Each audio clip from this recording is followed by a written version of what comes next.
Bismillahirrahmanirrahim. Assalamualaikum warahmatullahi wabarakatuh. Selamat pagi anak-anakku sekalian. Bagaimana kabarnya? Semoga sehat ya semuanya. Dan ada dalam lindungan Allah Subhanahu wa taala. Baik anak-anakku sekalian, kita melangkah ke materi yang baru di kelas 10 semester genap ini. Ya. Kita mencoba mulai membahas materi yang pertama, yaitu teks negosiasi. Ya.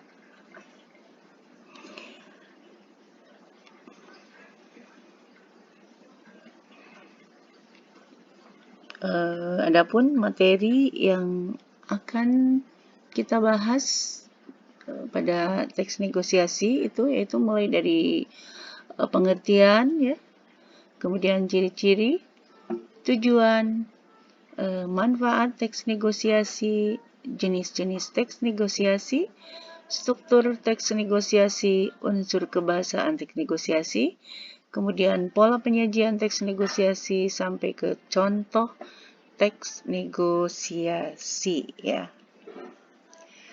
Kita mulai dari materi yang pertama, yaitu pengertian teks negosiasi.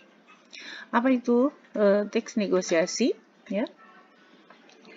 Teks negosiasi yaitu bentuk interaksi sosial yang berfungsi untuk mencapai kesepakatan di antara pihak-pihak yang mempunyai kepentingan yang berbeda. Ya, tentu itu untuk mencapai kesepakatan bersama, ya, dari kedua pihak tersebut, ya. Kemudian materi yang berikutnya yaitu adalah ciri-ciri teks negosiasi. Apa saja diantaranya? Yaitu pertama, menentukan solusi serta sarana penyelesaian masalah dari kedua belah pihak, ya. Kemudian menghasilkan kesepakatan atau perjanjian. Kemudian penyelesaian yang menguntungkan di antara kedua belah pihak. Dan yang terakhir yaitu memprioritaskan kepentingan bersama. Itu ya ciri dari teks negosiasi. Kemudian tujuannya, apa saja tujuan dari teks negosiasi? Ya, yaitu yang pertama, mencapai kesepakatan yang memiliki kesamaan persepsi, saling pengertian, dan persetujuan. Kemudian yang kedua, yaitu mencapai penyelesaian atau jalan keluar dari masalah yang dihadapi secara bersama. Kemudian yang ketiga, mencapai kondisi saling menguntungkan dan tidak ada yang dirugikan atau biasa disebut dengan win-win solution. Artinya adanya permasalahan yang terselesaikan, ya, antara kedua belah pihak, gitu, ya. Kemudian materi yang berikutnya yaitu manfaat teks negosiasi. Apa saja manfaat dari teks negosiasi itu? Yang pertama, terciptanya kerjasama antara pihak untuk mencapai tujuannya masing-masing. Kemudian, bisa timbul saling pengertian antara pihak yang melakukan negosiasi. Kemudian yang ketiga, terciptanya kesepakatan yang menguntungkan semua pihak yang bernegosiasi. Kemudian berikutnya terakhir yaitu terbentuknya interaksi yang positif antar pihak yang melakukan negosiasi yang kemudian bisa berdampak luas ke lebih banyak orang. Itu ya, itu manfaat dari teks negosiasi, ya. Kemudian jenis-jenis teks negosiasi. Apa saja jenisnya, ya, teks negosiasi itu? Yang pertama yaitu adalah teks negosiasi formal. Kemudian kedua, negosiasi informal. Ketiga, negosiasi dengan pihak penengah. Keempat, negosiasi tanpa pihak penengah. Kemudian negosiasi kolaborasi. negosiasi dominasi, negosiasi akomodasi, dan negosiasi loss-loss. Ya, itu. Kita jabarkan satu persatu ya, mulai dari negosiasi formal, yaitu kegiatan negosiasi yang dilakukan untuk mendapatkan kesepakatan dengan menempuh jalur hukum. Di sini menggunakan jalur resmi ya. Gitu. Nah, kemudian negosiasi informal yaitu negosiasi yang bisa dilakukan di mana saja tanpa memerlukan jalur hukum. Ya, kebalikan dari formal ya. Gitu. Nah, kemudian yang ketiga adalah negosiasi dengan pihak penengah, yaitu negosiasi yang dilakukan oleh kedua belah pihak negosiator sehingga setiap keputusan dan proses negosiasi akan memerlukan pihak penengah yang sifatnya netral, ya. Kemudian negosiasi tanpa pihak penengah, yaitu negosiasi yang dilakukan tanpa membutuhkan bantuan pihak penengah dan umumnya hanya terjalin antara dua pihak saja. Itu ya. Kemudian negosiasi kolaborasi ya. Artinya jenis negosiasi di mana seluruh pihak yang terlibat menyuarakan pendapat dan keinginannya sehingga terjalin kolaborasi kepentingan dan keinginan untuk bisa mendapatkan solusi terbaik. Ya. Kemudian yang keenam adalah negosiasi dominasi. Artinya, jenis negosiasi ini akan menguntungkan salah satu pihak saja dan pihak lainnya tidak banyak mendapatkan keuntungan. Ya. Kemudian, yang ketujuh adalah negosiasi akomodasi. Artinya, negosiasi di mana setiap pihak yang melakukan negosiasi hanya akan mendapatkan keuntungan yang sedikit. Bahkan bisa saja pihak lawan mendapatkan keuntungan yang lebih banyak, gitu ya. Kemudian, yang terakhir adalah negosiasi loss-loss, yaitu sebuah negosiasi yang dilakukan untuk tidak melanjutkan konflik atau konflik baru. Jadi, setiap pihak akan memilih untuk menyelesaikan masalah dengan kepala dingin. Itu ya. Itu ya jenis-jenis negosiasi.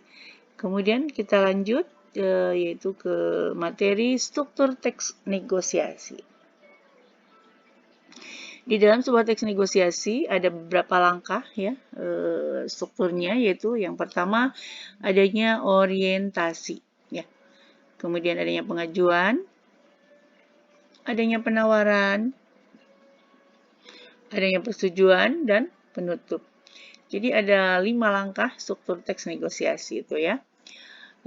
Kita mulai menjabarkan dari mulai orientasi ya. Orientasi yaitu proses awal dari negosiasi saat pembicaraan atau tawar-menawar mulai dilakukan. Nah, orientasi dapat berupa ucapan salam, sapaan, maupun pertanyaan awal akan hal yang akan didiskusikan. Ya. Kemudian langkah yang berikutnya adalah pengajuan. Ya. Pengajuan merupakan inisiasi dari satu pihak untuk mencapai suatu keinginan. Pengajuan dilakukan satu pihak untuk mengungkapkan keinginannya akan pihak lain. Dalam pengajuan, pihak-pihak yang terlibat akan mengungkapkan tujuan masing-masing yang ingin dicapai. Ya. Kemudian, struktur yang berikutnya adalah penawaran. Penawaran adalah inti dari negosiasi itu sendiri. Nah, penawaran timbul karena adanya pengajuan. Saat pengajuan, satu pihak dianggap tidak sesuai dengan tujuan pihak lainnya. Nah, biasanya pihak yang tidak setuju akan melakukan penawaran.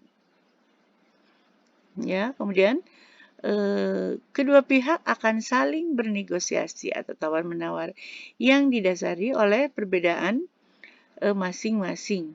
Ya. Nah, kemudian penawaran bisa terjadi dengan cepat maupun lambat tergantung pada kompromi yang akan dilakukan oleh kedua belah pihak. Itu ya struktur yang ketiga. Kemudian struktur yang keempat adalah persetujuan. Persetujuan ya adalah hasil dari negosiasi di mana kedua belah pihak telah mencapai kesepakatan. Dalam persetujuan, perbedaan kedua belah pihak telah diatasi dan menghasilkan perjanjian yang saling menguntungkan tanpa adanya paksaan. Nah, itu ya. Persetujuan. Jadi sudah ada kesepakatan ya. Nah, kemudian terakhir penutup ya. Penutup adalah akhir proses dari negosiasi di mana kedua belah pihak saling melontarkan ucapan terima kasih dan juga salam untuk mengakhiri diskusi gitu ya. Itu struktur teksnya ya. Nah, kemudian kita pindah ke materi yang berikutnya, yaitu kaidah kebahasaan atau unsur kebahasaan dari sebuah teks negosiasi. Yang pertama, bahasa persuasif. Kemudian kalimat deklaratif, bahasa yang sopan. Kemudian menggunakan pronomina atau kata ganti. Kemudian menggunakan konjungsi, menggunakan kalimat yang efektif, berisi pasangan tuturan, bersifat memerintah dan memenuhi perintah, kemudian menggunakan kalimat langsung, menggunakan kalimat yang menyatakan kesepakatan atau tidak, dan yang terakhir menggunakan kalimat perbandingan atau kontras ya. Kita coba mulai dari kaidah kebahasaan atau unsur kebahasaan yang pertama, yaitu bahasa persuasif. Nah, bahasa persuasif yaitu bahasa yang digunakan untuk membujuk atau menarik perhatian. Contohnya kalimatnya, bagus itu Bu, cocok untuk dipakai sendiri atau untuk souvenir gitu ya. Persuasif ya. Kemudian bahasa deklaratif. Kalimat yang disampaikan adalah kalimat yang berisi pernyataan yang berfungsi untuk memberikan informasi atau berita tentang sesuatu. Contohnya, kualitas kaos ini setara dengan yang impor, gitu ya. Deklaratif menggambarkan ya. Nah, kemudian bahasa yang sopan. Nah, gunakan bahasa yang sopan sehingga antara kedua belah pihak terjalin komunikasi yang baik untuk mencapai negosiasi yang sukses ya. Ya, kemudian contohnya ya, kalau harga segitu saya masih rugi Bu. Nah, itu kalimat yang sopannya ya. Kemudian kalau yang kebalikannya tidak sopan, enak saja, nawar nggak pakai mikir gitu ya. Jadi itu apa namanya, kurang sopan ya kalau dengan melontarkan kalimat seperti itu ya. Kita bisa lebih berdiplomasi ya dalam berkomunikasinya ya gitu. Kemudian menggunakan pronomina atau kata ganti. Kata ganti adalah jenis kata yang menggantikan nomina atau frase nomina. Contohnya, saya, Anda, gitu ya. Kemudian nomor 5 itu menggunakan konjungsi. Contoh ya. Meski buatan dalam negeri, kualitas baju ini sangat baik. Ya, di situ ada konjungsi. Ya. Ibu tidak akan menyesal walaupun harus membayar agak mahal. Ya. Kemudian menggunakan kalimat yang efektif. Kalimat efektif adalah kalimat yang padat, singkat, jelas, lengkap, dan dapat menyampaikan informasi secara tepat, jelas, artinya mudah difahami oleh pendengar atau pembaca. Tepat, dapat sesuai kaidah bahasa yang berlaku. Nah, kemudian berisi pasangan tuturan. Dalam teks negosiasi, tuturan harus dialog yang berarti dilakukan oleh orang-orang yang dua orang atau lebih ya. Gitu. Kemudian nomor 8, bersifat memerintah atau memenuhi perintah. Contohnya, coba ambilkan contoh kaos yang ukuran XL. Nah, kemudian menggunakan kalimat langsung. Nah, kalimat langsung adalah kalimat yang langsung diucapkan oleh narasumber. Contohnya, Bu, ada sepatu merek apa gitu ya. Nah, itu adalah kalimat langsung. Nah, kemudian menggunakan kalimat yang menyatakan kesepakatan atau tidak. Nah, kemudian contohnya, baik Bu, akan membeli berapa buah? Gitu ya. Kemudian yang terakhir menggunakan kalimat perbandingan atau kontras. Contoh kalimatnya, bulan lalu harganya masih 70.000. Sekarang saya sekali lagi, bulan lalu harganya masih 70.000. Masa sekarang sudah jadi 80.000 gitu ya. Menggunakan kalimat kontras atau kalimat perbandingan. Nah, itu ya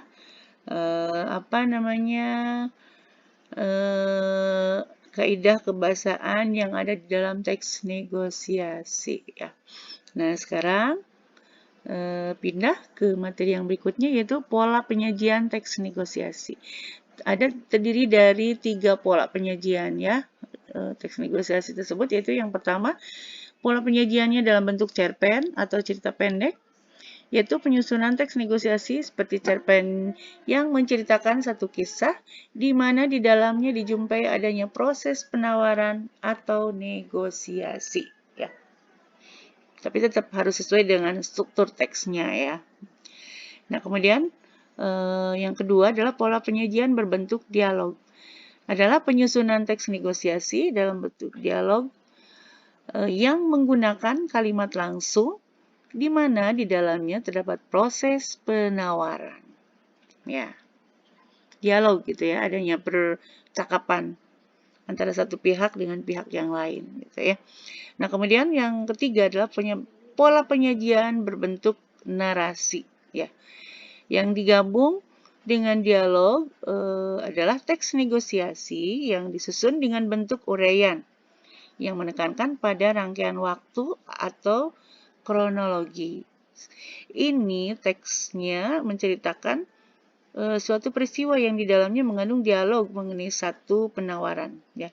Tetapi dikemas di dalam bentuk narasi, ya, atau cerita, gitu, ya.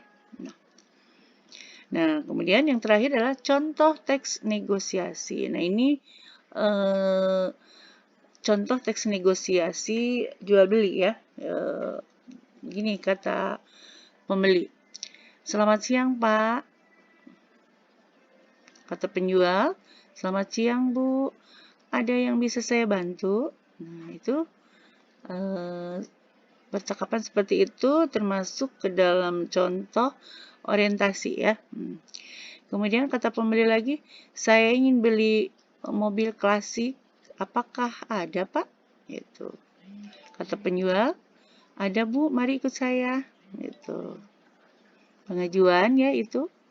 Kemudian kata pembeli lagi, "Mobil klasik ini berapa harganya, Pak?" Itu kata penjual, "Kalau mobil yang itu harganya 1 M, Bu." Gitu. Kata pembeli lagi, "Harganya bisa kurang lagi, Pak?" Kata penjual, "Boleh, mau nawar berapa, Bu?" Gitu ya. Kata pembeli lagi, 850 juta bisa, Pak? Gimana? Kata penjual, "Waduh, kalau harga segitu rasanya tidak bisa, Bu." Kata pembeli, "Kalau 900 juta, Pak?" "Naikin dikit, Bu, 950 juta. Pasnya." Kata pembeli, "Oke, Pak, saya setuju. Uangnya nanti saya transfer." Kata penjual, "Iya, Bu." Nah, itu sudah sampai di penutup ya. Itu salah satu contoh teks negosiasi jual beli. Ada lagi teks negosiasi itu tawar menawar antara misalnya selain jual beli ya, antara pihak bank dengan nasabahnya, kemudian ada negosiasi antara direktur dengan karyawannya misalnya. Kemudian ada juga negosiasi antara misalnya kalian ya dengan orang tua misalnya, kalian dengan guru misalnya, sama itu ya. Ternyata di dalam kehidupan kita sehari-hari secara tidak langsung kita selalu melaksanakan negosiasi ya gitu. Nanti kalian akan belajar untuk praktek bagaimana cara bernegosiasi yang baik ya, sesuai dengan struktur teksnya ya. Gitu. Nah, mungkin sampai di sini dulu materi pembelajaran kali ini, yaitu tentang teks negosiasi ya. Mudah-mudahan bermanfaat untuk kalian semua, untuk kita semua ya. Terima kasih atas segala perhatiannya, mohon maaf atas segala kekurangannya. Sampai bertemu lagi di video pembelajaran materi berikutnya. Assalamualaikum warahmatullahi wabarakatuh.